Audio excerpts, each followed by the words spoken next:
This is the Alaskast. I'm Austin Manolik. And I'm Landon Albertson. Just a couple average bros trying to be above average. Trying to fill that freezer and make a little less wall space. But in the end, it's all about the adventure.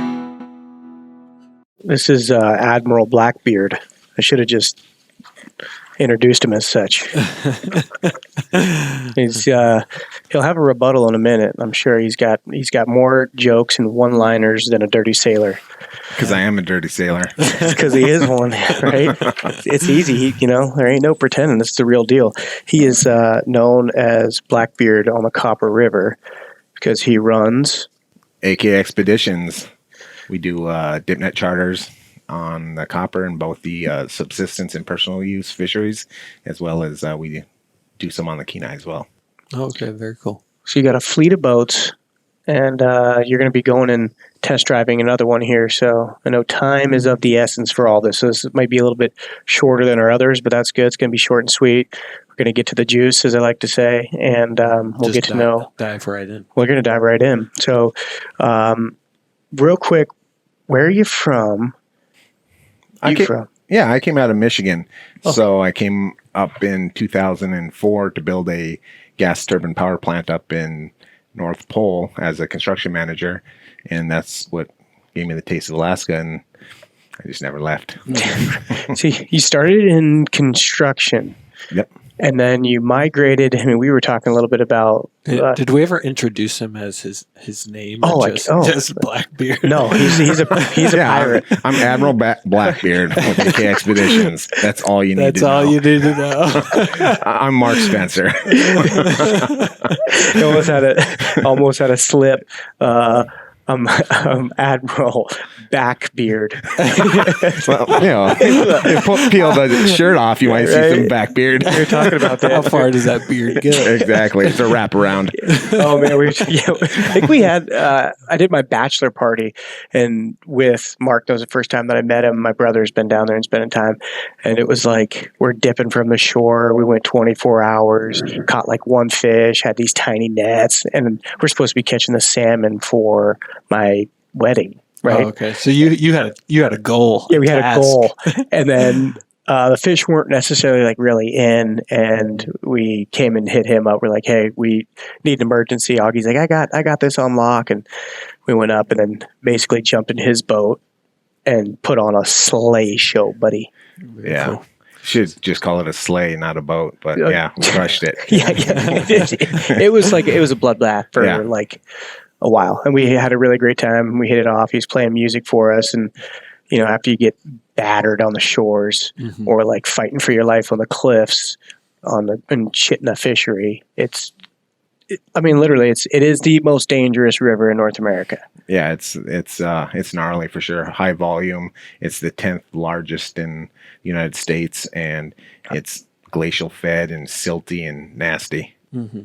And tell me a little bit about the salmon, because I should do a lot more research before I sit down. So but first, now we could go back to his story of him coming up here, right? And yeah. You're right. I interrupted. Yeah, he gets me and catches me before I go in the rabbit hole. He's a pretty good, box catcher. Right. So you came up, and we're going to get back to the river, and that's what I just want to go straight to, because Copper River and what you do is badass. And there's not many people who do it, and there's nobody who does it on your level. So you came up, you were doing construction, and then where did it go from there? When did you make the swap? 16 years ago you came up, did that project?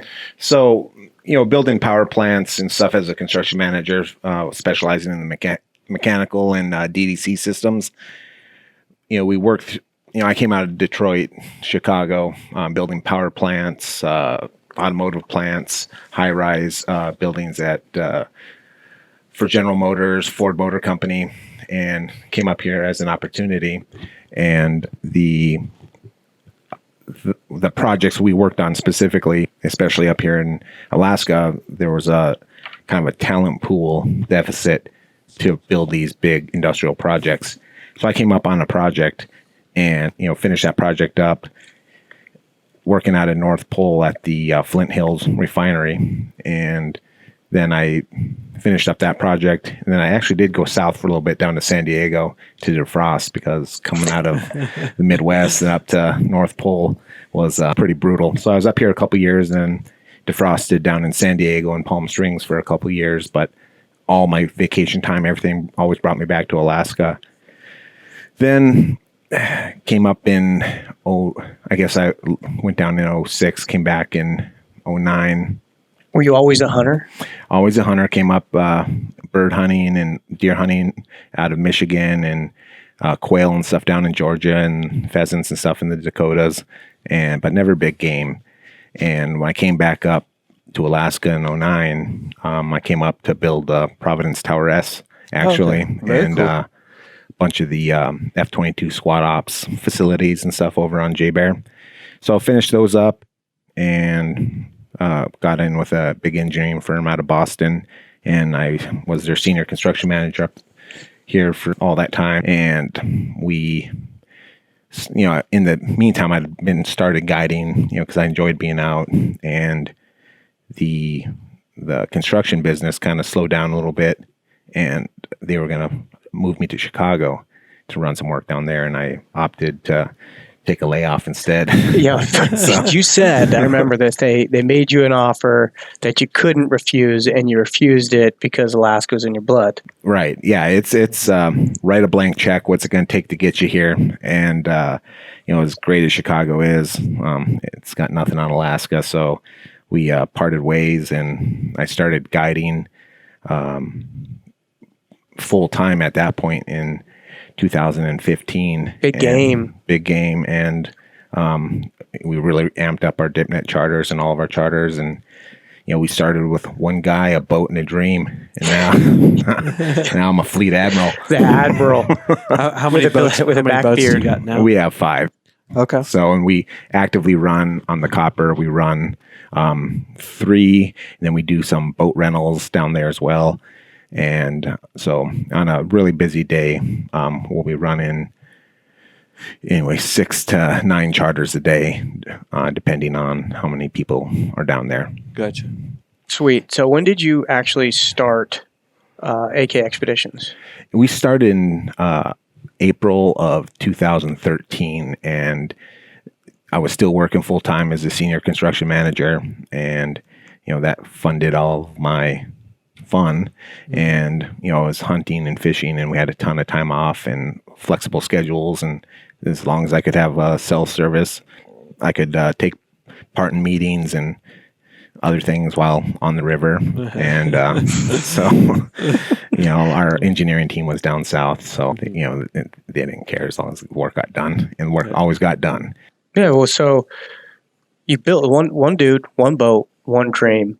I was talking a little bit about the Copper River, and then now you're doing big game guiding, taking out, and I want to dive into that a little bit later, but your mainstay is the Copper River. You're like the Copper River hero down there. Like when you go down, I spent a little bit of time down there, and every time I go, he's got more of a footprint, more boats, more people are there, more trailers. So you're providing some economy down there. You're providing jobs, which is really cool.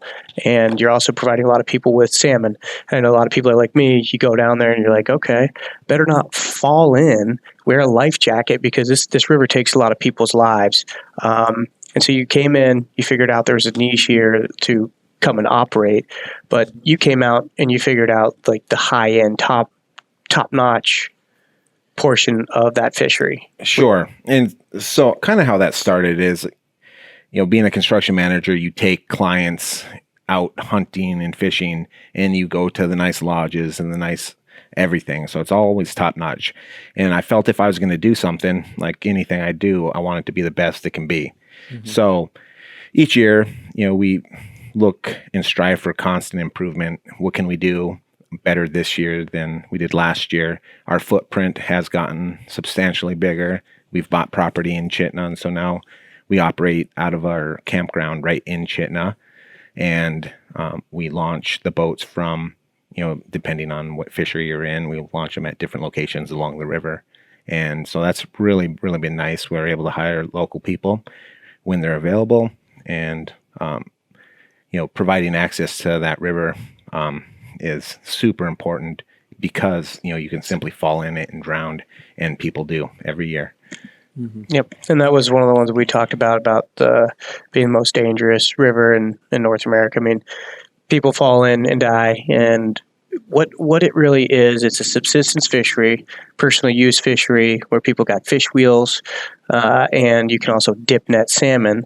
But this is no like, oh, here's a small little river. This thing is ripping, and people tie off to cliffs. They're climbing down these cliffs to try to get their salmon and haul their salmon back up, or they'll do the the walking sweep with their nets, and then they pull the nets in, or they'll work a little rift, or they'll go down with their own boat.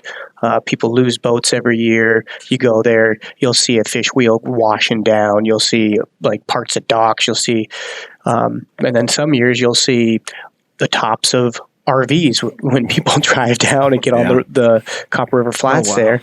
And all of a sudden, the river comes up to like, oh no, we can't get across. And they try to go across, they bail, maybe swim if they're lucky to shore, and lose everything. So you go down there and you just see like buried RVs on the side. Oh yeah, still. They're still there. They're still, and every year, there's tons of vehicles stuck and washed, and a lot of them get out, but the ones at the specifically the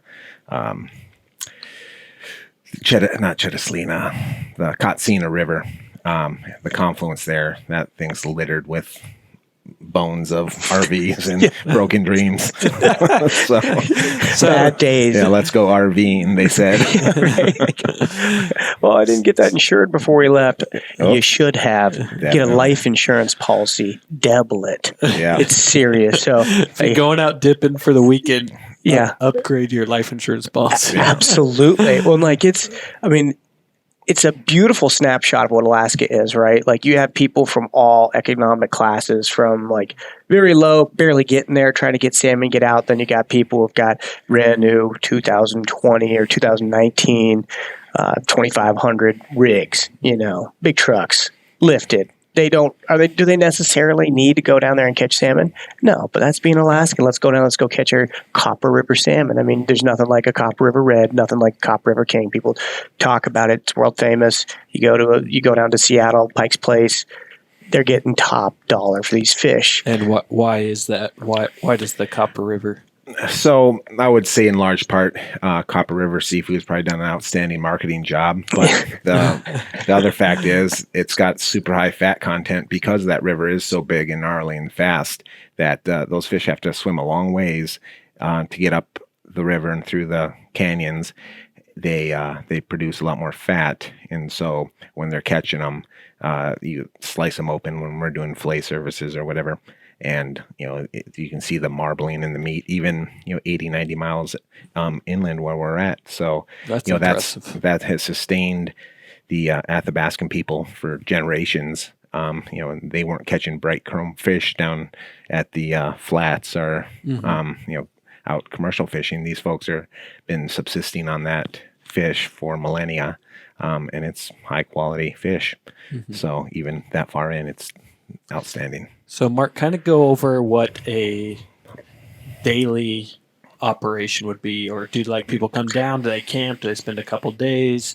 You don't got to dive too much into like the branding, because you've done an excellent job branding. That's like top notch. I mean, he's doing everything on another level, which is really cool. But I'll give you a standard day from what I've seen, and I'll just get you to the fishing part. Right. So people who'll come up, they haven't booked a charter. So I would recommend, if you're planning on coming down and getting on a boat, which is by far, it's night and day difference between fishing on the shore, unless they are there in substantial numbers and you want to risk a little bit and stand. There's certain places you can get. Some spots are better than the others. But what I see a lot of times is, man, I got to catch this salmon for my wedding. It's all right. I got 6 of my boys. We're going to go do it, half lit on a riverbank, drinking 6 beers, my bachelor party, trying to catch, and it's like, we need a professional. We need help, because normally we're doing rod and reel, and you just can't catch the number of salmon for a wedding party. And each household has different. Maybe you can't. Well, depends on the year and the time frame. You dig? So you got guys like me that'll show up if they haven't booked, and says, this is an emergency, we need to jump on the boat, and then you go and you catch your limit like that. So it's worth it. How much time do you want to stand on the bank or jump in with him? So I've been there in camp with him, and I've seen people come up and be like, hey, well, we only need a couple of hours. We didn't catch our fish. And you're like, well, I'm kind of booked. Sorry. This is how much it's going to cost. Do you have discounted rates? No. Maybe you need to stay another night, and we'll take care of you tomorrow. But as far as getting on the juice, he knows the spots. He knows where the fish are at, and immediately start catching fish. So I've just seen it full circle. Being there, booking charters, and seeing him when he comes out at 9 o'clock at night. He's thrashed, man. I mean, going to battle with the Copper River is really tough. And we'll get into that with Providence Imaging, because my Captain Admiral, he's got peg leg now. Exactly. Full-blown peg leg. I'm just missing the eye patch. But a quick story on that, as I have been licked in the face with a boat prop when I was diving in the Navy. So I am pretty lucky I don't have an eye patch at this point. But yeah, I took a prop right to the face. Oh, my Lord. I guess that'd have been 94. So, wow. Yeah. This close from a peg leg and an eye patch. Right? I'm just missing a parrot. Yeah, we got Stinky. Yeah, I got Stinky. Close enough, man. Stinky is a parrot. That's the mascot. A little French bulldog we have. Oh, okay. So he's quite a dipnet dog. Not really. He's lazy and afraid of fish, but he likes to hang out. Yeah. He's a legend. So at any rate, sorry I interrupted. I just got to let you know this guy goes through a lot to get to and where he's at, and then even to get out there on the river, man, and go into battle with that thing for a full summer, let alone a day. So, like, what is your typical day like? Yeah. So our charters start at 6 a.m. So we're up, hour before, getting boats ready, getting people down to the boats, getting them strapped into their life vests, safety talks, and then we get them all loaded up and push off, and we head in to the unknown. Basically, it's rivers always changing. The fish are always migrating through. We're in a migratory section of the river, so they're simply passing through. So with our multiple boats, multiple guides, we have an opportunity to kind of track where those fish are at, to try to stay on them as they move through. But we will get out to a spot. We'll show you guys or the clients how to dip net and set them all up, and then we start doing a little demonstration, and then we cut them loose, let them have at it. And then as they pull fish in, we have deckhands on board to help them take the fish out of the net, club them, gill them, clip them, and stow them, and the client coolers are on board. So dip netting is where you have a big circular net and you just are holding it in the water. What's the regulation size? Because I know if you used a 5-foot net, because I've seen you use different ones, but you used a 5-foot net, like there's times when you're passing through a school and everybody's got 12-foot lengths or, stacked lengths. So you've got these poles that are coming at you. People are pulling them up, laying them down. People are dodging. You get knocked out of the boat, and you got salmon, a 60-pound king salmon, 15 reds, got a deckhand clipping fins for each person who's catching them, so you can mark the fins. So what's the regulation on that size? So it's 5 foot. Is from the interior opening is as big as it can be, which that's a pretty standard net on the Kenai. But on the Copper, because the water's cooking so fast, it'll rip out of your hands. You can't hold it. So we vary anywhere from sometimes a 4 foot. If there's a lot of different fishing or dip netting techniques that we use, because there's different areas to fish in, and depending on if we're in a back eddy, slack water, if we're in the main stem current, this all requires a different type of net. And so usually we run a flat bottom net that gets the most net at the bottom, because the fish are hunkered down at the bottom as they're swimming up, because that's the lowest bit of resistance. So it's easier for them to swim on the sides of the river and the bottom. So we just drift down the sides of the river we're going with the current, and the fish are swimming up current, and we basically just drift over the top of them with an open net, and they just run right into the net, basically. And can you feel does your net get heavy, or you feel wiggle, or that's a super common question. And If it's a king, there's no question, because your net's taken off. Thrash. Yeah, It's either that or a boulder rip it out of your hand. Yeah. I was on the boat with him, and we netted in like a 60-pound king, and it was took me. I'm a grown man. I'm 210, baby. And it was pulling me out of the boat, and you're go fighting against the current, and everyone's like, cheering. The music's blaring. It's a good time. Very safe, but it's a good time. And all of a sudden, yeah, for sure. Now our reds, they're a little more subtle, and you can feel them wiggling. But you stack 3, 4, 5 of them in the net, there's fish in there. Okay. And we use different pull lengths again, depending on where we're at along the river, and we'll stick them deep, we'll stick them shallow. Just kind of depends on where we're at and what we're doing. So you add the pull lengths to make the net deeper or shorter, depending. Like an extension. Mm-hmm. Exactly. Okay. Yeah. Oh, yeah. You still got to fish. I mean, some people go there and they can be right in the juice with the fish, and they can have their net there all day, and then somebody else who knows what the heck they're doing can come up and scoop them all up. Yeah. So you run this charter. You do how many a day? And that's typically 4-hour charters? So we do, it's 5.5 hours start to finish. So by the time we push off the beach, and then by the time we get back, it's usually about 5.5 hours. And then I run usually 2 to 2.5 a day. We have an evening charter that's just a 2.5 hour shorty that is super productive. And we do that down in the personal use fishery. So if you're short on time, or people have been fishing all day and need a little finish off their limit, or they weren't having any luck at all, they have an opportunity to get down there with us and still do it, because we book up pretty solid, and we do all advanced booking. And so you show up there, you don't have to worry about having a boat ride, where you're going to stand. You're secured with a spot with us, and you show up at the beach and jump on a boat, we log you in and take you out. So, but, and that's just per boat. So we usually are running on our really busy weekends. It's 2 to 3 boats per charter time at 6 a.m. and then at noon, and then in the evening at 6 p.m. So, on busy days we're insane busy. Mm-hmm. And then you got boat rentals as well. Yep. And that's something else. You see somebody going up. I see some people go down towards the canyon, or I say a prayer. I'm like, God be with you, Godspeed. Absolutely, no bull. I mean, it's serious. You see some people go down, you're like, man, you are not. If you put any amount of fish in there, you're not coming back up. That's the biggest mistake people make, is they underestimate the river, and then they're not prepared with the proper equipment, and that applies across everything in Alaska. It's just, if you have the right stuff, your day's easy. If you have the wrong stuff, it could kill you.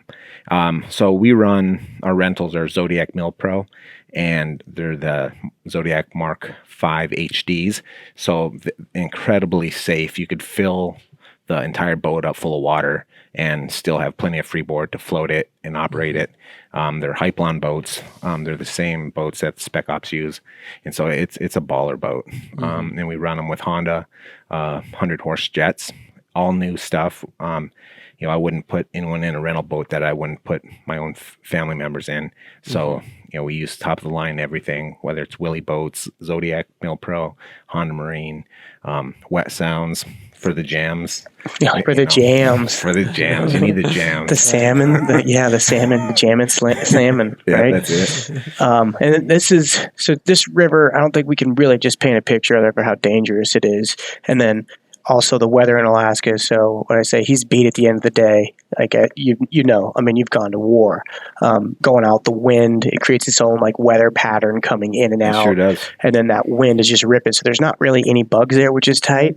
But you come and you look at everybody, and they look like they came through the desert sandstorm. Their eyes are crispy. They're, kind of just, yeah. Yeah. And then throw in some rain, throw in the sand, and you're just, a leather bag at the end of it. Yeah. I'm surprised I look as good as I do. You're handsome. He's handsome, right? Might be microdermabrasion for 10 weeks a year. Yeah, just start selling microdermabrasion charters. That's it. Part of the spa treatments at AK Expeditions. So, we get out there, and it is rough. We do get some nice weather, but it's, people ask about the weather, plan on raining plan on the worst. And I had someone call the other day just asking about that. What happens if it's raining?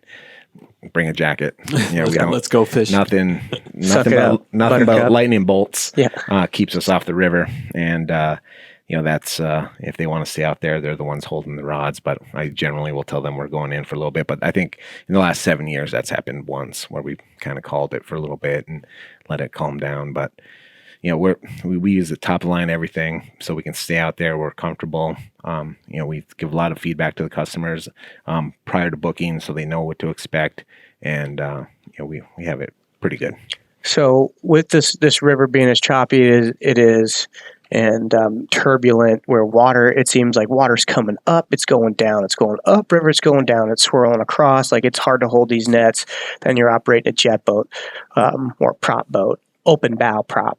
And basically, you got a bunch of people, you got a bunch of weight, you're going, and you're just getting slammed all day on a flat bottom boat. So there's nothing you can do for your knees. There's nothing you can do for your back. And we're joking about the peg leg. And we're actually sitting in the Providence Imaging Center's conference room with the big Landowski here. So you came in here, you have a little bit of experience. Yeah, I'm a patron of your facility. I'm a fan of MRIs and CTs, and I've resulted in surgeries, and guiding's it's a tough life. It's freeing, but it'll wear on you. Mm-hmm. So if it'll wear on you, because if you go hard. And you go really hard for not only for yourself, for self-pride, but for your customers. They appreciate it, and they're going to come back. And we have really good retention, and we don't win all the time. It's fishing. I don't control them, but we do control how people are on the boat and the atmosphere, and we really do try to do our best to keep everybody upbeat. If the fish aren't being cooperative that day, we.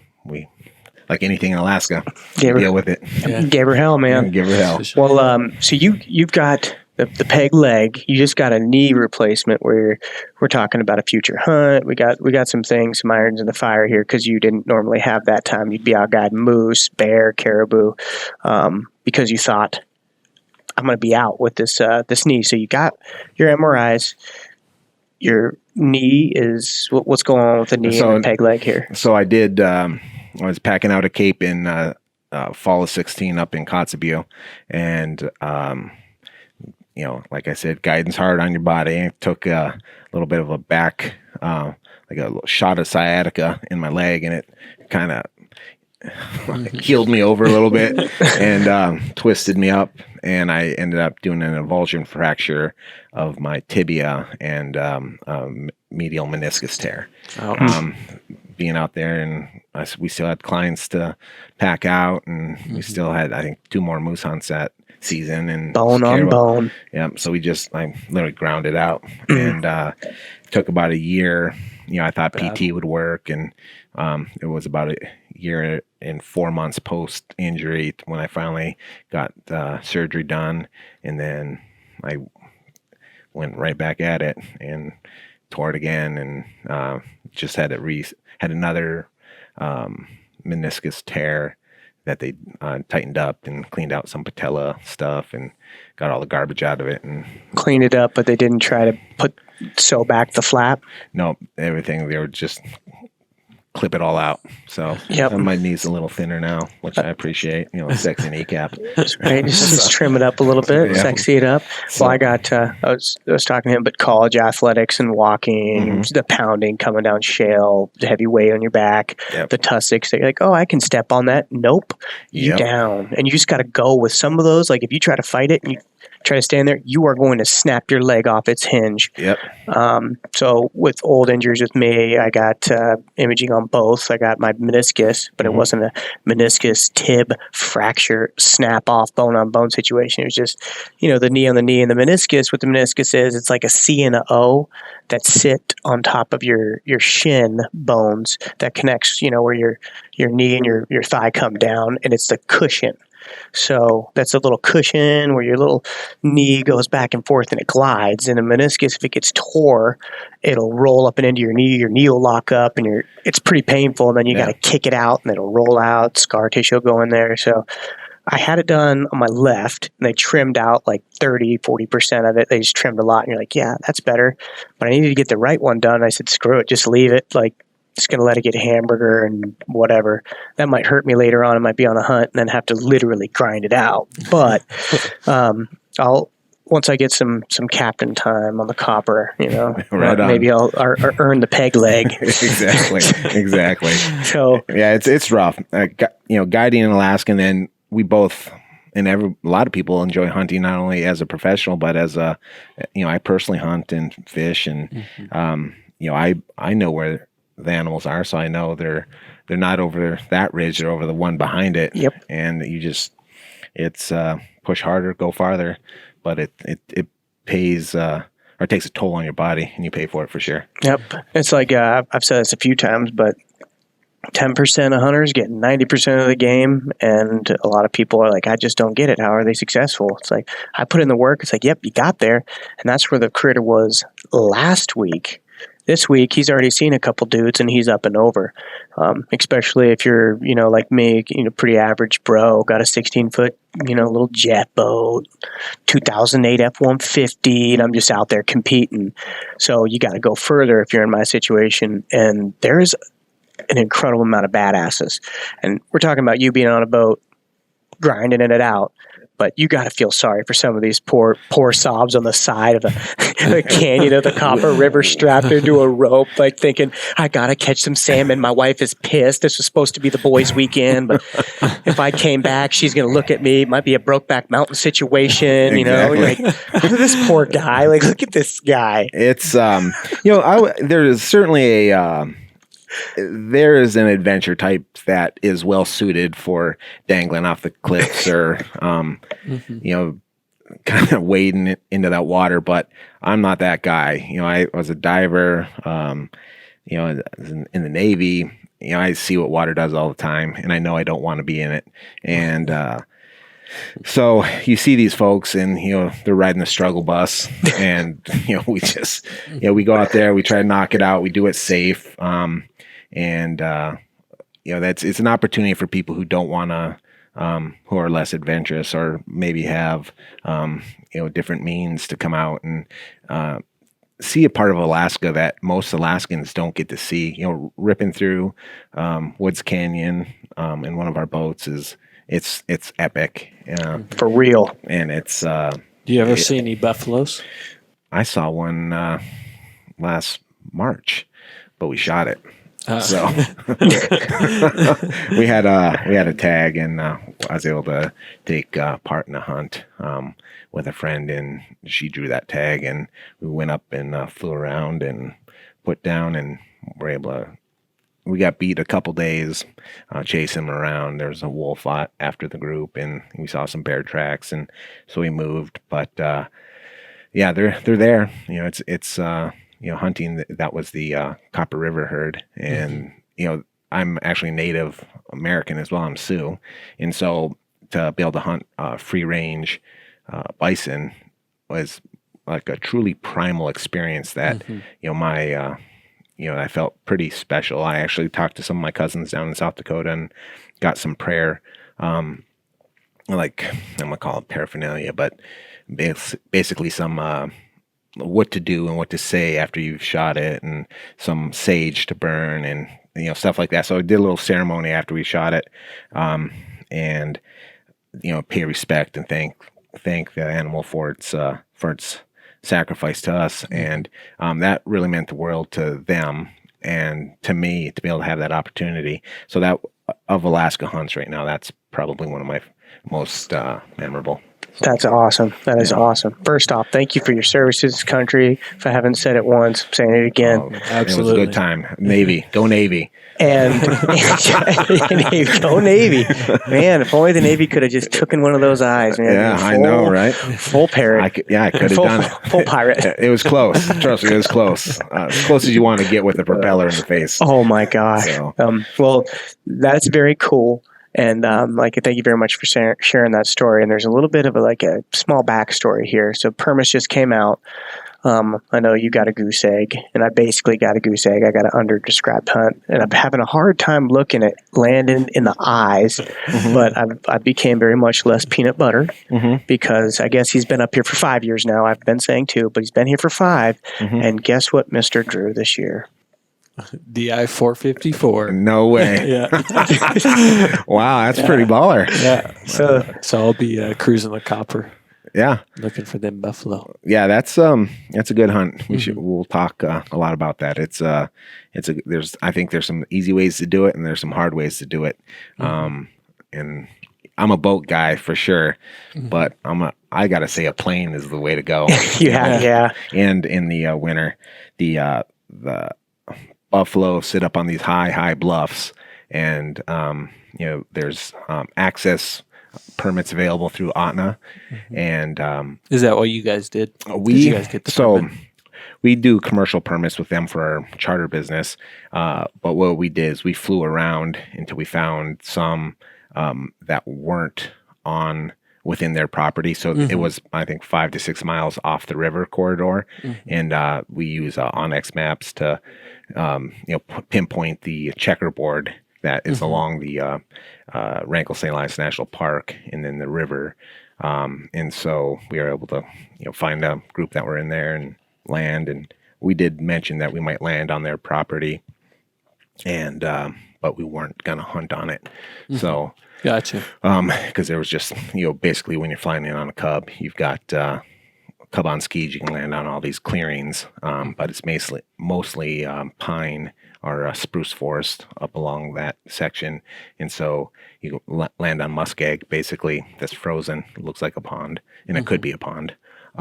But you land there and then just hike over to where you're at. And they usually run in those clearings. So speaking of Onyx, we just ran into each other at the board of fish. Again, we got all sorts of plans in the mix right now, and we totally missed quick news. Quick news is sport fishing is going to be open. This is hitting their drainage for catch and release in units 1, 3, 4, 5, and 6. Unit number 2 in the South Central Drainage from Deception basically up to Larson is closed. That's basically the highway anglers right there. That's closed because they didn't see the return. So there was your quick news. The other thing is we're diving into this. We're diving into the particulars of this buffalo hunt. And I hope you know that every single podcast from here until the buffalo hunt, I'm going to bring that tag up. Just so you know, that's going to be a portion of all podcasts. Yeah, right. It should be. I mean, that is an epic hunt and an amazing opportunity. So, have you read? Yep. Oh, okay. Yeah. Steve's book on that. Book, American Buffalo. If anybody hasn't read it, check it out. Outstanding, and there's a lot of good information in there, and worth even just finding out the history of the buffalo. I fell in love with it. Yeah. I'm on my 3rd time. Yep. I do a lot of audiobooks. So when we're hunting or when sitting weathered in, you can throw your phone on and listen to it. So, Yep. Well, that buffalo hunt that you did and your Native American connection to just the buffalo, and then also the Chitna, Copper River area, and how it's your stomping grounds. If anybody knows, they go in. He's the big deal. He's the big show. So it's really cool that you got to go and do that, and it meant that much to you. We're gonna have to have a whole another conversation after this is over about that. But you do not only do you the dipping ain't easy. That's right. You got the bumper sticker for it. You do brown bear, you've been known for big brown bears, and we don't got to go into particulars about the areas, your guide areas, or anything like that. But tell me a little bit about your guiding. So, to supplement my DipNet charter income, and because I love to do it, I started guiding bears in 2015, and so had some great opportunities and hunted up out of Kotzebue. So we're doing Arctic grizzly up there. And my first professional hunt, we had a fella from New York. He was a a retired detective, and he loved. And like we worked hard for almost 11 days, and he was at the end of his rope. We ended up on the last day. I'm like, hey, we're gonna get after this thing. We're gonna get one. Stay positive, and it's that's easy to say. Yeah, and so we got up that morning. It was Bluebird, and we went out to the glassing knob, and we were kind of at off a spine of a long, deep box canyon, and I saw a bear way, way, way down there through my spotting scope. It was so far, I almost didn't want to mention it because you got to pack it out. I got to pack it out. And most guys won't really, they think they want to walk it until they do it. They think they want to taste, but they don't want none of that. Exactly. None of that fruit cocktail. Well, so you almost kept that little secret. I did. And then I sat there for a minute. It was still really early in the morning, and it was working a big berry patch. And I went over to Dean, my client, and I'm like, hey, here's what I saw, but here's the pain. I said it's about 8 miles straight line distance to the end of the box canyon. If we hustle, we can ride the spines all the way around, and we could probably get there for the evening hunt. And I was, you want them to say yes, but then you also say you don't. Don't. But he's like, yeah, let's do it. And we did it. We hustled after that bear, and we got all the way over there and got it mid-afternoon. It was still working the berry patches after a little bluff charge on us. After we kind of came over a little knob, we couldn't find it, but we knew about where it was at. And face to face, it was danger close. And that bear stood up, and Dean popped it right in the moneymaker. And that was the hunt. And then it was actually 11 miles to the point for the kill site. As the man walks. Not as the crow flies. And 11 back. And it was a death march. But it was the insane part of it was the excitement of it, basically the 11th hour. He was getting picked up that morning. And walking back across those mountaintops and ridges, northern lights were just ripping. This guy's just still over the moon that he got a bear. And then we're taking breaks, and you can hear the sizzle of the northern lights. So that really got me into it. And then hunting down on the peninsula out of Port Haydn, Cold Bay, Nelson Lagoon, on Kodiak, Raspberry, big bear hunting's pretty badass. Yeah, that's his jam. That is his jam, right? Yeah. He is a big bear. I am a big bear. Right? You are a big bear. I'm not Captain Pegleg. I can hobble around pretty good, right? After some bears. Big bear. So, is your guiding business AK Expeditions also, or is that nope? So I subcontract as a guide with Brad Salsa, and he does hunts through Alaska Wilderness Charters and Guidings out of Ketchikan. So I've worked with him since my introduction into guiding, and it's been just epic. It's as an opportunity to do some crazy good hunts. It's just been an opportunity of a lifetime. And so it sounds to me that you almost miss construction. I'm going to tell you what, some days, it's like, man, there's an easier way to make money. That's for sure. But it's, being out there and seeing what we see. And, I think with any guide, you've hunted and fished, and you've got some pretty baller trophies of your own. And you lose some of that high, some of that adrenaline when you're shooting your own stuff. But when you see someone else's face who's never caught a Copper River king, or they've never gotten a brown bear, and the look on their face, that's my jam now.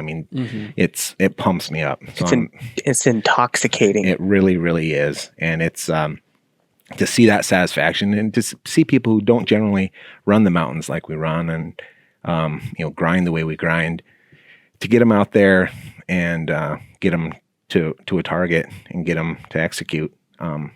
it's a quite an accomplishment for them because we don't do it easy. It's again, we go harder.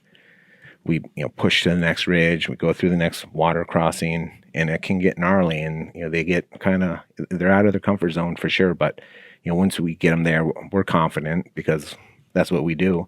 It puts them at ease. There's a lot of personal growth when you reach a breaking point, and you're like, man, we just got started, baby.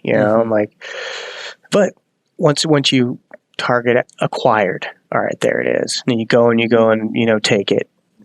Taking the animal, whatever it may be, and you're like on your way back and you experience something where you've got the northern lights sizzling, you got a big old bear in your back, and you're like, man, we literally just did like a mile short of a marathon, and with all the walking that we did just to get to this point, probably did 23, 24 miles. I don't know if that is a marathon, but I think it is. Close enough. And but it's not up the hills. Yep. It's not the terrain. It's not the tussocks. No, yeah. So it's much tougher, and you don't got a bear hide that weighs between 100 to 200 pounds and a skull slapped on your back. Yeah, and your gun and your gear. It's insane. And we circle back around. We talk about knee injuries. That's how you do it. Yep. But sometimes you don't even feel it. You're like, oh man, my knee's feeling good today. It's like your body kicked in and gave you what you needed. Until you sitting on an altar trying to take care of business, then you realize you can't stand up. You just have to fall over. I need help. I need baby wipes bad. Help me, man. But we're kind of getting to the end here, and I've got to conclude. I'm just sitting here thinking, like, it's probably my final. We talk about who's up in Alaska and then personal growth, about people who come up, reach your breaking points. Like I've experienced that countless times with friends and family because the same thing. I kind of got numb to, well, going on a moose hunt. I'm going to go get a moose. Now it's, well, who's up? Like, let's make this special. And that's why I started, after you get a few down, you're like, all right, well, who's up? And I try to make that very special. And I've been through several pack outs and several hunts where you get to the end, you finally get one, and then they're like, oh yeah, like they changed from day 6 when it was doom and gloom. And even I've been to doom and gloom, like not being able to go and hunt a muskox, but that was cabin fever. Okay. Got to get your excuses right before you even come back to tell the story. All right. But that's all the alone time in the tent's about. Yeah, right. Behind the glass. Are you talking to yourself back there, Austin? No. Just writing down excuses why this went bad. Right. There's so many people in Alaska that are doing it on. You see all the levels of people doing it. People's success. You can see somebody going down the trail with a bike and one net, and they got a little trailer, and they go down, they catch their limit, they bring it back with their family, they throw it in the back of a Subaru. You've got all these different individuals that have all the gear and can't do it, but there's something to be said about the tenacity of Alaskans. And then some people reach those breaking points, say, I reach it so many times now, I'm hard to the experience. Mm-hmm. And you're like the cheerleader out there, like, oh man, it's fine, this is good, even though it sucks. You're like, man, I'm numb to this, So I'm incredibly humbled, and it's humbling when you do it, when you see a professional that does it like he does, and he pulls up to you. How many you got left? About all of them. How many you catch? 5. Jump in. So you see all sorts in the state of Alaska, and I'm humbled by the badasses. You want to help the ones that are trying to figure it out, and the Alaskan way, like, hey, it's raining, man. Here's my rain jacket. I can deal with the cold. You look a little hypothermic. So Alaskan's cool. Getting stories from men who are doing it on an absolute professional level. That's great too. And I appreciate you coming sharing with us the Navy, your connection there with the bison hunt, your whole operation. And if you guys book a hunt, we need to talk about a little finder's fee for the plug on the official Alaskast. Yeah, right. It's just he's totally down. He's totally down. Perfect. So if you book a hunt with these, make sure you mention. I heard it from the Alaskast. Yeah, that's right. Right. Yeah, we'll get it taken care of for sure. Alaska Expeditions, and how can they find you for your brown bear hunts? So for the brown bear, you can contact us at info@ak-x.com, and then I'll get you set up with Brad. And that way I know he knows where it came from. And otherwise, you can check out weguidealaska.com and talk to Brad. and he can look at squaring you up with some. Tell him where you heard it. And then from who you heard it, Blackbeard. Yeah, talk about this pirate, the peg leg. He'll know. Might have he'll know. Immediate. Yeah.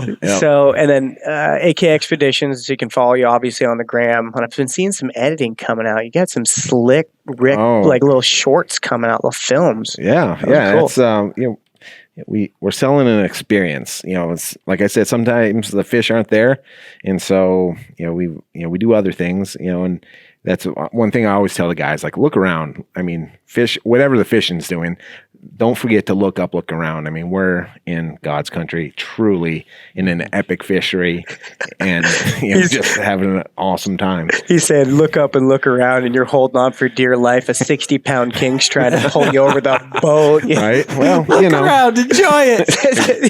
Love it.